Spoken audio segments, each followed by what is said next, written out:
So how can we test when children learn the distinction between reflexive pronouns like himself and plain or regular pronouns like him?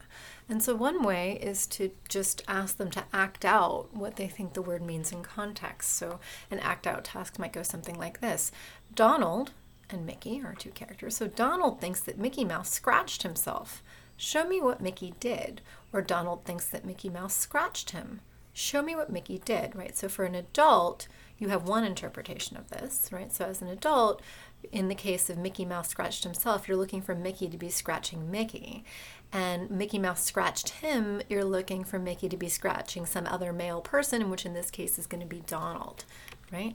And so that's one way. If you have that, then you can show that you in fact have knowledge like adults do. But acting out is very intensive. Kids get distracted. So usually only older kids are able to pass act out tasks because it requires you not only to comprehend, but to actually have the cognitive wherewithal to pay attention and not just play with the toys in any way you want, right? So a comprehension task can be a little nicer if you want to get at children's underlying knowledge. And so this is an example of a comprehension task that Chen Wexler in 1990 did. And so they say, here's a picture of Mama Bear and Goldilocks. And so they would either show this picture where you can see the little paw right there. Mama Bear is touching a paw out to Goldilocks, or Goldilocks is standing away and Mama Bear is just touching herself to her own chest, right? And so here's a picture of Mama Bear and Goldilocks, either this one or this one they show him, the kids. And they say, okay, here's a picture of Mama Bear and Goldilocks. Is Mama Bear touching her? And as an adult, you're like, wait, this is just out of the blue. Okay, but how am I going to interpret this? If I know what her means, then it can't be Mama Bear. So it must be Mama Bear touching someone else, and the only other someone else is Goldilocks. And so if you show me this picture, I'll say yes. Mama Bear is touching her, right? But if you show me this picture, I'll say no, because Mama Bear is not touching some other female person, right? Mama Bear is touching herself. And if you instead ask, is Mama Bear touching herself, you should get the opposite responses for comprehension. In this case, Mama Bear is not touching herself, so we say no. In this case, Mama Bear is touching herself, so we say yes. Right? So now what do kids do? So it turns out that children between the ages of 3 and 5 years old, English-speaking children, often do fairly well on the interpretation of reflexive pronouns like herself. So you say, here's a picture of Mama Bear and Goldilocks. Is Mama Bear touching herself? And you show them this one, they're like, yeah. You show them this one, they're like, no, right? Okay, so that's great.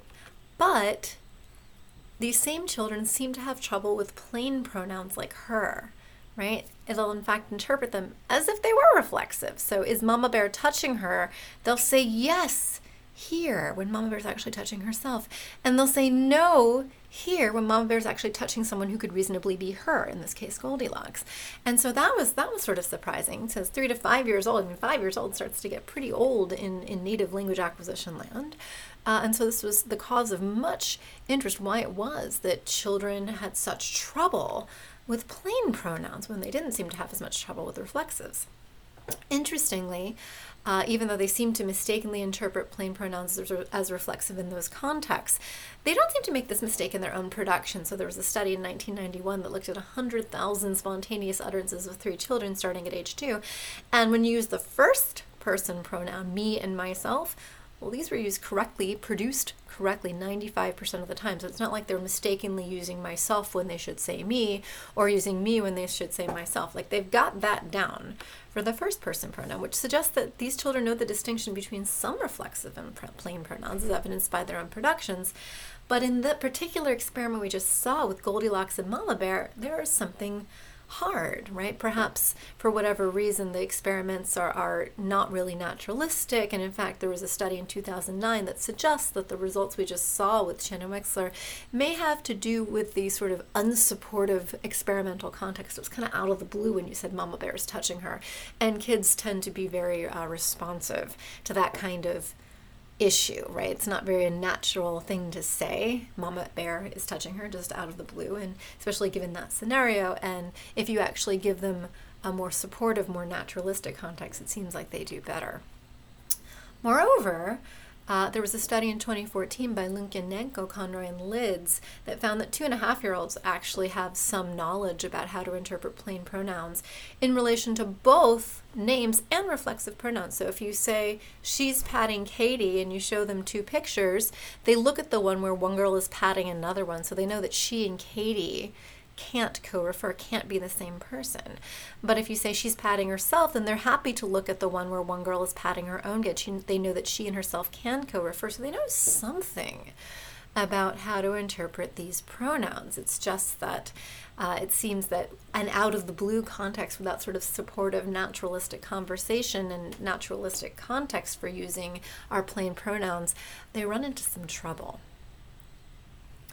And it does seem, though, that it takes them a while to figure out like sort of the full range of use. Certainly adults can kind of get over unsupportive context, but even beyond that, and children take some time to do that, but even beyond that, children have trouble using plain pronouns sometimes in ways that make it easy to understand what these pronouns refer to. So here's an excerpt from a 4-year-old's description of a picture that she's looking at. She says this: she's sitting on the seat airplane, she's giving something to a girl, now she's looking at a book, now she's putting the thing up high.